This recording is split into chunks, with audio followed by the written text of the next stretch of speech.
ప్రేమయాత్రలకు బృందావనం. ఆగు my son. ఏమిటిది? చూస్తే కనిపించడంలా ఈ అమ్మాయిని నేను పెళ్లి చేసుకున్నాను. She my wife.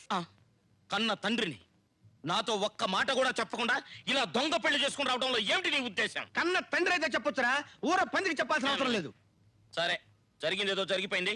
రండి, నా కాళ్ళ మీద పడండి, ఆశీర్వదిస్తాను.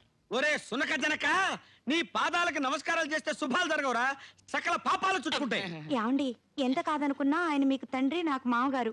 ఆయన దగ్గర ఆశీర్వాదం తీసుకుంటే మనకే మంచిది. పిచ్చి డార్లింగ్, వీడి గురించి నీకు తెలియదే. ఇంతకాలం నువ్వు చిత్తకార్త కుక్కల గురించి వినుంటావు, వీడు చిత్తకార్త పంది. అలా అనకండి. సరే, నీ సెంటిమెంట్ నేను ఎందుకు కాదనాలి? నేను నమస్కారం చేయను, కావాలనుకుంటే నువ్వు వెళ్ళి చెయ్యి. నన్ను దీవించండి మావయ్య గారు.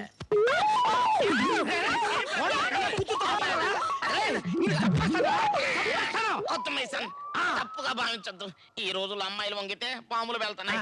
అందుకని ప్రాణరక్షణ కోసం బెల్ట్ బాంబు ఏమన్నా చెక్ చేసి. దరిద్రుడా, నిన్ను చంపడానికి బెల్ట్ బాంబులు కావాలరా? వాడేసిన పాత బ్లేడ్ చాలరా?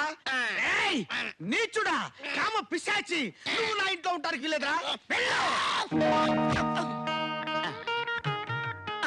మంగ, నా మంగ, వలసపోయిన కొంగల, ఇన్నాళ్ళు ఎక్కడికి పోయావే దొంగ? నువ్వు చేసే దరిద్ర పలు భరించలేక దుబాయ్ వెళ్ళిపోయి మిల్క్ షేక్ గారి దగ్గర వంట మనిషిగా చేరాను.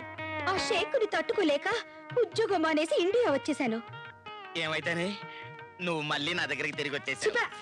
ఇప్పుడు కూడా నేను వచ్చింది నీకోసం కాదు.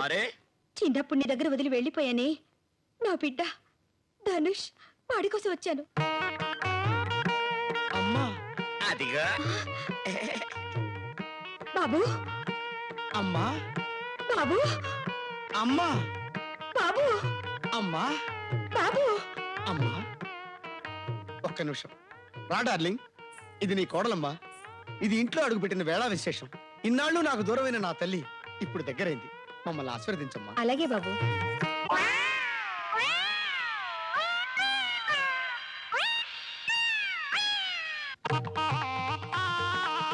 మాలా కాకుండా పిల్లా పాపలతో అన్యోన్యంగా హాయిగా ఉండండి బాబు.